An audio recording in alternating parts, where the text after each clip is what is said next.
Hello guys. लो भाई, हम लोगों ने मैग्नेटिक फील्ड स्टार्ट किया हुआ है जिसमें हम बायो सेवर्ट्स लॉ पढ़ रहे हैं। Savart's law, bio Savart's law. तो बायो सेवर्ट्स लॉ की मैंने एक एप्लीकेशन कल वाली वीडियो में डाली थी और वो जो एप्लीकेशन है आपकी थी magnetic field due to infinitely long straight conductor. ठीक है, बड़ा ही सिंपल सा फंडा था। मैंने आपको कुछ चीज़ें बताई थी, मैग्नेटिक फील्ड क्या होता है क्या नहीं होता है। थोड़ा सा रिपीट टेलीकास्ट करना चाहो तो कर सकते हैं। क्या था, सिंपल सा एक बार रिकॉल कर लें, ठीक है, टाइम के हिसाब से। देखो क्या था कि अगर कोई एक करंट कैरी कंडक्टर पड़ा है, यानी इसके अंदर अगर करंट फ्लो कर रहा है, अगर चार्ज इसके पास चार्ज क्या है, रेस्ट पर है, तो इस पे कोई भी इफेक्ट नहीं होगा। यानी कि ना ये रेस्ट पर अगर है तो रेस्ट का मतलब है इसकी अपनी इलेक्ट्रिक फील्ड तो होगी, बट इसके ऊपर इस करंट कैरिंग कंडक्टर से कोई भी मैग्नेटिक इफेक्ट प्रोड्यूस नहीं हो रहा। क्योंकि ये एक्सपेरिमेंटली प्रूफ है कि अगर चार्ज को अगर आप रख देते हैं यहाँ पर स्टैटिक पोजीशन पर होता है तो there is no change in charge, यानी कि ना वो मोशन में आता है ना कुछ है, रेस्ट पर पड़ा है तो भाई पड़ा है, ठीक है। लेकिन जैसे ही इसको मूवमेंट कराएंगे किसी वेलोसिटी के साथ तो ये डिफ्लेक्ट हो जाता है विद सम एंगल थीटा। तो डिफ्लेक्शन शो करती है कि जब चार्ज मूव कर रहा है तो मूविंग चार्ज के ऊपर इसका इफेक्ट जरूर होता है। तो इसका मतलब अगर चार्ज रेस्ट पर है तो इसका कोई इफेक्ट नहीं है, बट अगर चार्ज मूविंग में है तो इसका मतलब मैग्नेटिक फील्ड में मूविंग चार्ज के ऊपर एक फोर्स एक्सर्ट होती है। वो फोर्स हम लोगों ने पढ़ी, F = QBB sin theta. B का मतलब मैग्नेटिक फील्ड और उसकी जो आपकी SI यूनिट थी वो क्या थी, 1 टेस्ला। ठीक है, फिर हम लोग बायो सेवर्ट्स लॉ पढ़ा। बायो सेवर्ट्स लॉ क्या होता है? बायो सेवर्ट्स लॉ ने एक ही चीज बताई कि अगर आपने कोई एक करंट कैरिंग एलिमेंट है तो उसका स्मॉल एलिमेंट का आप कंसीडर करो इस टाइप से, और उसके ऊपर एक स्मॉल एलिमेंट dl कंसीडर किया। इससे अगर किसी पॉइंट के ऊपर आप क्या निकालना चाहते हो, due to this current carrying conductor कितना मैग्नेटिक फील्ड है, तो उसका फॉर्मूला उसमें दिया dV = μ0/4 पाई IdL sin θ/r²। और अगर वेक्टर फॉर्म में याद नहीं तो मैंने बताया था, पिछली वीडियो देख सकते हैं, dl वेक्टर क्रॉस l वेक्टर/r³। दो चीजें हमेशा याद रखनी है, एक तो right hand thumb rule, palm rule जिसको कह देते हैं, और एक आपका ये dl क्रॉस l। यानी जब भी dv फाइंड करना है, मैग्नेटिक फील्ड की डायरेक्शन पूछी जाए, तो मैंने आपको पहले भी वीडियो में बताया था कि इनकी जो है वेक्टर फॉर्म आपको याद होनी बहुत जरूरी है। वही वेक्टर फॉर्म, वही वेक्टर प्रोडक्ट जो हम करते आए हैं, I cross j cap = k cap, ठीक है ना। और वही बात आ गई I cross j, j cross k cross I, फिर उल्टा करते हैं तो माइनस में आ जाता है। तो उससे आपके पास डायरेक्शन थोड़ी सी आसान हो जाती है निकालने में as compared to palm rule. ठीक है, पाम रूल तो कुछ भी नहीं है, बड़ा सिंपल सा फंडा है, मैंने आपको बताया भी था पहले कि जैसे ये करंट है तो ये आपका थंब क्या हो गया, करंट कैरिंग कंडक्टर। अब अगर इस पॉइंट पर वो निकालने के लिए कह रहा है तो इस पॉइंट पर ये देखो, ये जो थंब है, जब आपने ये तो यही रखा हुआ है, जब ये कर्ल करोगे फिंगर को तो कर्ल कहाँ हो रही है, अंदर की तरफ हो रही है। यहाँ देखो क्या हो रही है, अंदर की तरफ, ऐसे ये यहाँ आ गया, थंब आ गया, ये अंदर की तरफ क्या हो रही है, कर्ल हो रही है। अगर अंदर की तरफ हो रही है तो इस पॉइंट पर क्या होगा, डायरेक्शन इनवर्ड। बताया था क्रॉस जो होता है उसका मतलब इनवर्ड होता है, डॉट का मतलब आउटवर्ड। ये डायरेक्शंस के दो पॉइंट्स होते हैं समझने के लिए। क्रॉस का मतलब इनवर्ड और डॉट का मतलब आउटवर्ड, चाहे वो करंट के लिए दिखा रखा हो चाहे मैग्नेटिक फील्ड के लिए। क्रॉस का मतलब हमेशा इनवर्ड, डॉट का मतलब हमेशा आउटवर्ड। अगर यही पॉइंट अगर मान लो ऐसे दिया हो और यहाँ कहीं पॉइंट पे पूछे तो यही पॉइंट देखो, फिर से वही राइट हैंड थंब रूल लगाएंगे, लेकिन इस बार इधर से पूछा है तो यहाँ से तो एंटर कर रहा है, लेकिन इस पॉइंट पर तो नहीं पूछा उसने, यहाँ से बाहर निकल रहा है, यानी इस वाली साइड में अगर पूछ रहा है तो यहाँ से थंब तो यही रहेगा, लेकिन ये यहाँ से गया अंदर की तरफ, करता हुआ बाहर कर दिया, और ये बाहर की तरफ। बाहर की तरफ कहाँ आ रहा है, इस पॉइंट पर, ये बाहर, यहाँ से बाहर निकल रहा है, तो इसका मतलब यहाँ पर क्या होगा, डॉट आएगा। तो बस ये सिंपल सी चीजें समझने वाली हैं। क्रॉस यानी इनवर्ड, डॉट यानी outward, right hand thumb rule आप यूज कर सकते हैं, पर हर जगह ये एप्लीकेबल नहीं हो पाता। तो ये भी फॉर्मूला याद रखना, सबसे ज्यादा मेन तो यही याद रखना है, dl vector cross r vector, ये आपके कंसेप्चुअल्स में बहुत काम आएंगे। ओके, अब बात करते हैं, हम लोगों ने कल अधूरा छोड़ दिया था बायो सेवर्ट्स लॉ की जो एप्लीकेशन थी, स्ट्रेट करंट कैरिंग कंडक्टर, अधूरा तो नहीं, कंप्लीट हो गया था तकरीबन, ठीक है। तो हम लोगों ने बस उसकी एक एप्लीकेशन करनी रह गई थी। मैं यहाँ पर ड्रॉ कर रहा हूं दोबारा से, वही 90 डिग्री, वही एक डीएल एलिमेंट, एल डिस्टेंस पर, ओ ए, सारी वही चीजें, फाई थीटा, फाई 1, फाई 2, ठीक है ना, ये सारी चीजें मैंने बताया भी था। वहां पर माइनस फाई 1 से फाई 2 हम लोग क्यों लेते हैं, बताया था ना।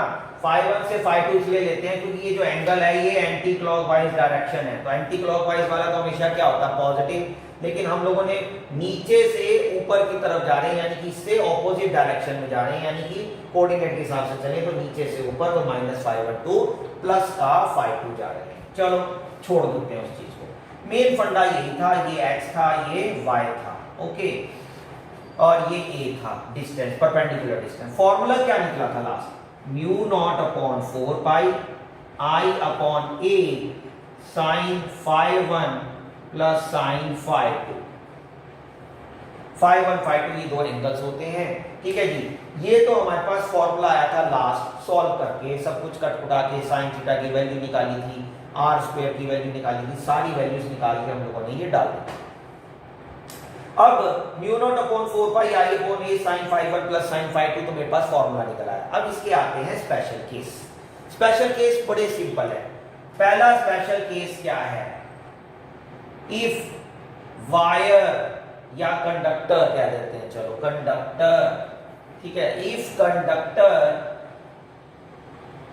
इज इनफाइनाइटली लॉन्ग, अगर कंडक्टर इनफाइनाइटली लॉन्ग है, या क्वेश्चन में आपको गिवन ही नहीं है ना, तो ये ना फाई 1 ना फाई 2 गिवन नहीं है, दोनों ही ऑप्शन में आपने उसको ये मानकर चलना है कि ये इनफाइनाइटली लॉन्ग है, ना उसकी लेंथ गिवन है ना आपके पास उसके एंगल गिवन है, तो ऑब्वियसली वो क्या है, इनफाइनाइटली लॉन्ग, क्योंकि आपको तो पता ही नहीं है क्या एंगल बना रहा है और किस पॉइंट से आपने देखना है। तो इनफाइनाइटली अगर लॉन्ग है, कंडीशन आती है कि अगर कंडक्टर इनफाइनाइटली लॉन्ग है, देन P, ये जो पॉइंट P था, then P lies near the conductor, तो ऑब्वियसली जो P होगा उतना ही ज्यादा नियर होता जाएगा। भाई जितना ज्यादा लंबाई बढ़ती जाएगी उतना ये जो बीच का पॉइंट है उसको देखना पड़ेगा, तो वो बहुत ऊंचा दिखेगा। तो अगर ऊपर वाले बंदा बैठा हुआ है तो उसको उतना ही पॉइंट उसके अपने नजदीक नजर आएगा कि नहीं नजर आएगा, जो स्ट्रेट ऊपर खड़ा हुआ है। मैं ऐसे खड़ा हुआ हूँ, लंबा चलता जा रहा हूँ, चलता जा रहा हूँ, जितना ज्यादा नीचे है वो अगर पास है तो उतना ही मुझे क्लोज नजर आएगा ना।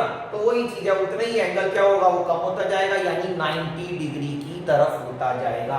जितना ज्यादा ये एक्सपेंड बढ़ता चला जाएगा उतने ही ज्यादा ये एंगल फाई 1 एंड फाई 2 क्या होते जाएंगे, ये भी बढ़ते चले जाएंगे, ये बढ़ते बढ़ते बढ़ते बढ़ते बढ़ते बढ़ते क्या हो जाएंगे 90 डिग्री, उतना ये P क्या होगा, क्लोज होता जाएगा। तो then phi 1 and phi 1 is equal to phi 2 is equal to क्या बन जाएगा ऐसी कंडीशन पर 90। तो आपने इस फॉर्मूले में पुट करना है, then B is equal to क्या बनेगा, mu naught upon 4 pi I upon A sine 90 plus sine 90। अगर साइन 90 लगाएं तो दोनों 1 1 होते हैं, तो मैं डायरेक्ट लिख रहा हूं 2I upon 4 pi A, that is B। तो मैक्सिमम ये यूज होगा आपके सीबीएसई सिलेबस के जब क्वेश्चंस आते हैं, उनमें मैक्सिमम ये यूज किया जाता है mu naught upon 4 pi 2I upon A, और डेरिवेशन में भी हम इसका यूज करते हैं, ठीक है। तो ये आपके पास आ गया B is equal to mu naught upon 4 pi 2I upon A। Clear हो गया। ऐसी कंडीशन लेके चलते हैं कि अगर पॉइंट P लाइज X, अगर ये इनफाइनाइटली लॉन्ग हो, फिर वही बात, अगर ये इनफाइनाइटली लॉन्ग हो और P या तो X पर या फिर Y के ऊपर हो, ये जो पॉइंट P है X पर हो जाए या Y पर हो जाए, अगर ये P X पर या Y में से किसी पे भी होगा, फॉर एग्जांपल X पर रख लें या P Y पर रख लें, तो एंगल क्या बन जाएगा 0। तो एक एंगल आपका क्या बनेगा 0 और दूसरा एंगल क्या बनेगा 90। तो इसका मतलब if P lies on X or Y and a conductor is infinitely long, और कंडक्टर अगर इनफाइनाइटली लॉन्ग है, देन चलो मैं x की बात करूं तो then phi2 is equal to 0 and phi1 is equal to 90, या फिर phi1 is equal to 0 and phi2 becomes 90। तो दोनों में से एक 0 बनेगा, एक 90। अगर एक 0 बना तो sin 0 0 0, sin 90 1, then b becomes mu naught upon 4 pi I upon a। Okay, तो बड़ा सिंपल सा मेथड था। ये आपके स्पेशल केसेस हैं जो समझने हैं। ओके, नेक्स्ट आता है अब आपके पास इसके अंदर एक और हम लोग करेंगे इसकी एप्लीकेशन बायो-सैवर्ट्स लॉ की। वो क्या है बायो-सैवर्ट्स लॉ, क्या चीज है ये? बायो-सैवर्ट्स लॉ है आपका, अब हम बात करेंगे magnetic field, magnetic field due to current carrying circular coil, current carrying circular coil at its centre. एक circular coil, current carrying circular coil के सेंटर पर निकालना है मैग्नेटिक फील्ड। तो बड़ा सिंपल, ये सर्कुलर कॉइल ले लिया, इसमें कहता हूं करंट फ्लो कर रहा है इस टाइप से। अगर ये इस टाइप से करंट फ्लो कर रहा है तो ऑब्वियसली ये अंदर या बाहर। अब फर्क क्या है कि ये देखना है ये क्लॉकवाइज या एंटी क्लॉक, तो ध्यान से देखें ये हमारे पास क्या है एंटी क्लॉकवाइज, तो इसका मतलब डायरेक्शन क्या होगी बाहर। अगर यही डायरेक्शन में अंदर कर दूंगा तो वो क्या हो जाएगी डायरेक्शन अंदर, कुछ भी ले सकते हो कोई चक्कर नहीं। अब हम बात करते हैं इसके अंदर, ये दिस इज द सेंटर, और सेंटर से यहां पर मैं एक डीएल एलिमेंट कंसीडर कर लेता हूं, ये मोटा सा डीएल एलिमेंट बना दिया, क्योंकि भाई बायो-सैवर्ट्स लॉ कर रहे हैं। बायो-सैवर्ट्स लॉ की एप्लीकेशन तो कहती है कि पहले आप पूरा का पूरा एलिमेंट लो, ऐसे तो निकल नहीं सकता, तो सबसे पहले आप स्मॉल एलिमेंट कंसीडर करो। तो मैंने कर लिया, इस पूरे एलिमेंट का स्मॉल एलिमेंट यानी डीएल एलिमेंट कंसीडर कर लिया। अब आपको पता है किस पे निकालना है, सेंटर पर निकालना है। तो सेंटर पर जब निकालते हैं तो ये सेंटर O ले लिया, और याद होगा अभी बायो-सैवर्ट्स लॉ में हमने कहा था डीएल एलिमेंट से सेंटर का डिस्टेंस क्या लिया जाता है r, simple r is the distance.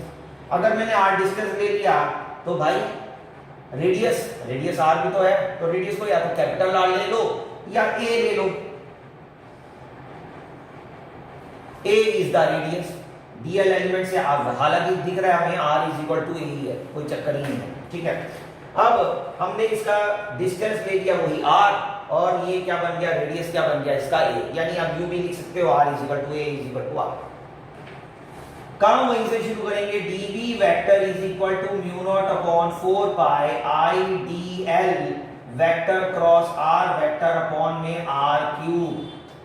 ये तो वेक्टर फॉर्म लिखनी है सिर्फ दिखाने के लिए, शो तो हमने क्या कुछ और ही करना है, magnitude I dl sin theta upon r square. अब मजेदार बात क्या है, मजेदार बात तो भाई एक ही है कि डीएल एलिमेंट, चाहे मैं इसके ऊपर देखा जाए डीएल एलिमेंट है क्या, टेंजेंट ही तो ड्रॉ कर रहे हैं, चाहे मैं इसके ऊपर यहां कंसीडर करूं, चाहे मैं ये कंसीडर करूं, ये कंसीडर करूं, ये कंसीडर करूं। आप लोगों ने पढ़ रखा है कि टेंजेंट हमेशा रेडियस वेक्टर के ऊपर क्या होता है, परपेंडिकुलर होता है। टेंजेंट हमेशा ही रेडियस में क्या होता है, परपेंडिकुलर। ऑब्वियसली ना, मैं ये टेंजेंट ड्रॉ करूं तो ये इस पे परपेंडिकुलर है, ये टेंजेंट ड्रॉ करूं तो ये परपेंडिकुलर है, ये टेंजेंट ड्रॉ करूं तो परपेंडिकुलर है, ये टेंजेंट ड्रॉ करूं तो परपेंडिकुलर है। तो रेडियस पे हमेशा ही क्या होगा, परपेंडिकुलर होगा। तो इसका ना एंगल क्या बनेगा इन दोनों के बीच का, 90। थीटा क्या बनेगा, 90। तो dB is equal to mu naught upon 4 pi I dl sine 90 upon r square. Simple. Sine 90 की वैल्यू क्या होती है? 1 होती है। ओके, साइन 90 की वैल्यू क्या होती है? 1। तो dB is equal to mu naught upon 4 pi I dl upon r square. Simple. अब हमारे पास अगर I dl upon r square आ गया, सारी चीजें यहां पर आगे कवरिंग हो गई। अब क्या रह गया? मुझे तो टोटल मैग्नेटिक फील्ड निकालना है ना। ये तो स्मॉल एलिमेंट के लिए निकला, पूरे एलिमेंट के लिए कितना होगा? तो हम क्या करेंगे? आपको पता ही है, इंटीग्रेशन। तो इंटीग्रेट करेंगे, ये तो b लिख देंगे, म्यू नॉट अपॉन 4 पाई बाहर आ जाएगा, आई बाहर, आर स्क्वायर बाहर, अंदर रह गए भाई साहब जी dl। dl का क्या बनेगा? l मतलब लेंथ, लेंथ मतलब circumference of the circular coil, and circumference क्या होगा? 2 पाई r या 2 पाई a भी लिख सकते हो, जैसे मर्जी एक ही लेके चलेंगे। तो mu naught upon 4 pi I upon r square, और इनटू में क्या आ गया? 2 पाई r। तो बस सिंपल है, एक r से एक r गया, पाई से पाई गया, 2 से 2 गया, तो आपके पास क्या आ गया? Mu not I upon 2r, mu naught pi I upon 2r। तो this is the magnetic field at the current carrying circular coil at its centre. वो ये डायरेक्शन के ऊपर आउटवर्ड भी हो सकती है और इनवर्ड भी हो सकती है, तो इस चक्कर में कंफ्यूज नहीं होना, ठीक है। डायरेक्शन मैंने आपको बता दी है। क्या करा? सर्कुलर कॉइल कंसीडर करी, उसके ऊपर एक एलिमेंट लिया, एलिमेंट क्योंकि टेंजेंट ही है, तो टेंजेंट जो है रेडियस के ऊपर हमेशा या सेंटर के ऊपर परपेंडिकुलर होता है, रेडियस वेक्टर पे परपेंडिकुलर है, तो मैंने 90 लगाया, 90 वैल्यू 1 होती है, उसके बाद मैंने ये लिख दिया। इसके बाद क्या करना था? सबको कॉमन बन के ऑब्वियसली कांस्टेंट बन के बाहर आएंगे, अंदर रह गया dl, dl का क्या बनेगा? इंटीग्रेशन l का मतलब क्या हो गया? 2 पाई r, काट कूट दिया, हमारे पास खत्म हो गया। सिंपल है। अगर यही वो पूछता है सेमी सर्कल के लिए क्या होगा, तो डिवाइडेड बाय आधा हो जाएगा, यानी कि क्या बचेगा? Mu not I upon 4r। Simple. For semi circular क्या बन जाएगा? Mu not I upon 4r। मैं लिख नहीं रहा, समझा देता हूं, नोट कर लेना मेरी बात, mu not I upon 4r बन जाएगा। अच्छा, कई बार क्या होता है न्यूमेरिकल में ना पचड़ा सा पड़ जाता है। क्या पचड़ा पड़ता है? न्यूमेरिकल में कई बार ऐसा होता है, जब आप न्यूमेरिकल करने बैठोगे, बुक्स में आपके पास ये फॉर्मूला कम यूज करेंगे, और फॉर्मूला कौन सा यूज करेंगे? अगर मैं इसको ना काटूं, देखो म्यू नॉट क्या आया था? 4 pi I upon r square और 2 पाई आर, ऐसे ही था। अगर हम इसको ना काटे, सिर्फ एक आर से आर काट दें, तो क्या बनेगा formula? Mu naught upon 4 pi आई 2 पाई अपॉन में 4 पाई, सॉरी बस ये आर। सिंपल। तो इसका मतलब ऐसा क्यों किया जाता है? बड़ा सिंपल सा रीजन है, ऐसा इसलिए किया जाता है क्योंकि इसकी वैल्यू आपको डायरेक्ट लगाने को मिल जाती है 10⁻⁻⁷, इसलिए ये तामझाम कर देते हैं, वो काट पीटते नहीं है। तो ऐसे चक्करों में मत पड़ना, बेस्ट है mu not I upon 2r याद भी रहता है, और म्यू नॉट की वैल्यू आपको पता है, ये नहीं याद तो आपको पता ही है भाई, म्यू नॉट अपॉन 4 पाई 10⁻⁻7 होता है, तो म्यू नॉट क्या हो जाएगा? 4 पाई इंटू 10⁻⁻7, इतना ही तो फर्क पड़ेगा, लगा सकते हो वैल्यू, कोई फर्क नहीं पड़ता, ठीक है। 4 पाई की वैल्यू निकाल के एक बार याद कर लो दिमाग में, ताकि डायरेक्टली पुट कर दी 4 इंटू पाई, 4 इंटू 22/7, उसको सॉल्व करके एक माइंड में सेटअप बना लो कि 4 इंटू पाई कितना होगा। सिंपल है। या 3.4114 को 4 से मल्टीप्लाई कर दो, एक ही चीज है, जैसे मर्जी कर सकते हैं, ताकि आपको इजीएस्ट से इजीएस्ट लगे, जो आपको इजी लगे वो करना चाहिए। ओके, ठीक है। इस चक्कर में नहीं रहना चाहिए, जो सर ने बताया वही करना है, जो आपको इजी लगे, जो बुक में मेथड अच्छा लगे, आसान लगे, हाँ ये बहुत जल्दी से मेरे को ग्रैस्प हो रहा है, तो वो उठा लो, क्या फर्क पड़ता है? कोई फर्क नहीं पड़ता इन चीजों का। नेक्स्ट आता है आपके पास सेम यही magnetic field due to current carry circular coil at its axis.